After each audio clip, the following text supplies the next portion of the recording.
Presidency জেলের 42 নম্বর ঘরে বসে, কেবিনে বসে শাহজাহান অপারেট করছে। ওর হাতে গ্রে নগরে মোবাইল রয়েছে।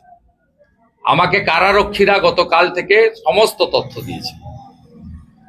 42 নম্বর কেবিন, গ্রে নগের মোবাইল ফোন, একটি ছোট মোবাইল আছে যেটাতে অ্যান্ড্রয়েড মোবাইল নয়, আর একটা অ্যান্ড্রয়েড মোবাইল রয়েছে। দুটো মোবাইল নিয়ে শাহজাহান এই অপারেটটা ওখান থেকে করছে, জেলের ভিতর থেকে। এটা সম্ভব হয়েছে রাজ্যের মুখ্যমন্ত্রী মমতা ব্যানার্জি আছে বলে।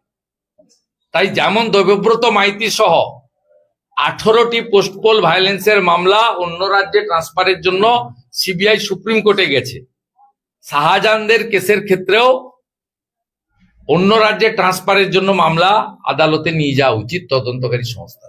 এটা আমি অনুরোধ এবং দাবি করব, সময়ের ডাক।